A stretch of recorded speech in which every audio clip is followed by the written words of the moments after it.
اللہ رب العزت نے بھی سرکار دو عالم صلی اللہ علیہ وسلم کی آمد کی خوشی میں میلاد منایا اور خاص اہتمام کے ساتھ منایا۔ قرآن کریم میں بہت سی ایسی آیات ملتی ہیں جس میں سرکار دو عالم صلی اللہ علیہ وسلم کی آمد کی خوشخبری جو ہے وہ سنائی گئی ہے اور حضور صلی اللہ علیہ وسلم کا میلاد منانے کا درس ملتا ہے۔ اسی طرح فرشتوں نے بھی میلاد منایا، اسی طرح حضرت عیسیٰ علیہ السلام نے بھی نبی پاک صلی اللہ علیہ وسلم کا میلاد منایا۔ یعنی کہ یہ صرف آج مسلمانوں میں رائج نہیں ہے، مسلمانوں کا یہ صرف طریقہ نہیں ہے کہ وہ نبی پاک صلی اللہ علیہ وسلم کی آمد کی خوشی میں میلاد کا اہتمام کرتے ہیں، جھنڈے لہراتے ہیں، چراغاں کرتے ہیں، جلوس نکالتے ہیں، اور یہ جلوس نکالنا مسلمانوں کے لیے بہت ہی زیادہ اہمیت رکھتا ہے۔ اس سے غیر مسلم جو ہیں ان کی نظر میں اسلام کا ایک رعب، جلال اور دبدبہ جو ہے وہ پیدا ہوتا ہے، ایک قوت جو ہے وہ نظر آتی ہے کہ اجتماعی طور پر جب نبی صلی اللہ علیہ وسلم کے غلام ایک پرچم کے نیچے جمع ہو کر اس طرح سے محبت کا اظہار کرتے ہیں تو دوسروں کو یہ بھی دیکھنے میں آتا ہے کہ مسلمان اپنے نبی کی محبت میں، اپنے دین کی محبت میں کس حد تک آگے جا سکتے ہیں۔ تو اللہ رب العزت نے بھی اپنے حبیب کی آمد کی خوشی میں خاص اہتمام فرمایا اور تمام مفسرین، محدثین، ائمہ کرام، علماء کرام، ان سب کا بھی یہ عمل رہا ہے کہ انہوں نے نبی پاک صلی اللہ علیہ وسلم کی آمد کی خوشی میں میلاد کا انعقاد کیا۔ اور میلاد ہے کیا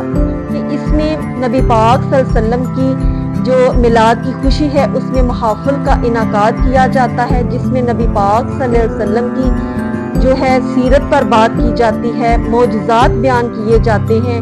آپ سرکار کے حسن و جمال پر بات کی جاتی ہے، ولادت کے واقعات بیان کیے جاتے ہیں۔ اس کو میلاد منانا کہا جاتا ہے۔ اور اللہ رب العزت نے جب نبی پاک صلی اللہ علیہ وسلم کی ولادت جو ہے اس کا تذکرہ فرمایا تو خاص اہتمام کے ساتھ فرمایا۔ وہ زمین جو کہ بنجر اور سوکی اور خشک پڑی تھی اس کو سرسبز و شاداب فرما دیا۔ اس کے بعد جو درخت بالکل سوکھے گلے سڑے پڑے تھے ان کو پھلوں اور پھولوں سے مالا مال فرما دیا، اور وہ علاقے جو کہ قحط سالی کا شکار تھے ان کو اتنی فراوانی،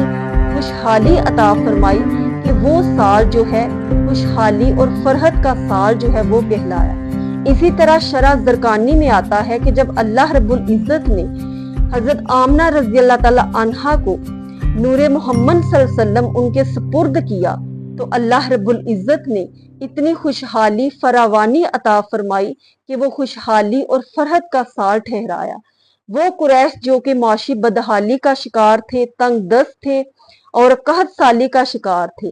وہ اتنے زیادہ مالدار ہو گئے، خوشحال ہو گئے اور ان کو خوشحالی اور شادابی عطا ہوئی کہ ان کی تمام جو بدحالی تھی وہ خوشحالی میں تبدیل ہو گئی، اور وہ سال جو ہے وہ خوشی کا، خوشحالی کا سال جو ہے وہ کہلایا۔ اور صرف یہی نہیں بلکہ اللہ رب العزت نے فرشتوں کو حکم دیا کہ اے فرشتوں جاؤ اور تمام جنتوں کے دروازے کھول دو، تمام آسمانوں کے دروازے کھول دو کہ آج میرے محبوب کی آمد ہونے والی ہے، ولادت ہونے والی ہے۔ یہ خاص اہتمام فرمایا۔ اور صرف یہی نہیں بلکہ اللہ رب العزت نے یہ حکم فرمایا، اللہ رب العزت کی کرم نوازی دیکھیے کہ اس سال جس سال نبی پاک صلی اللہ علیہ وسلم کی ولادت ہوئی، تمام وہ عورتیں جو کہ حاملہ تھی پورا سال جو ہے عورتوں کے گھر میں بیٹے پیدا ہوئے، کیونکہ عرب معاشرے میں بیٹی کی ولادت کو بہت منحوس سمجھا جاتا تھا۔ تو اللہ رب العزت نے یہ گوارا نہ کیا کہ میرے محبوب کی آمد کا جو وقت ہے، ولادت کا جو سال ہے، اس سال کوئی بھی کسی کے بھی ماتھے پر شکن ظاہر ہو، اس لیے سب کو خوش کیا اور ان کو بیٹے عطا فرمائے۔ پھر حضرت جبریل علیہ السلام نے سرکار دو عالم صلی اللہ علیہ وسلم کی آمد کی خوشی کا اظہار اس طریقے سے فرمایا کہ آپ 70,000 فرشتوں کے جھرمٹ میں نبی پاک صلی اللہ علیہ وسلم کے آستانے پر حاضر ہوئے اور جنت سے 3 جھنڈے لے کر آئے، اور ان میں سے ایک جھنڈا خانہ کعبہ پر اور ایک مشرق کی طرف اور ایک مغرب کی طرف گاڑ دیا، اور یہ فرشتوں کی طرف سے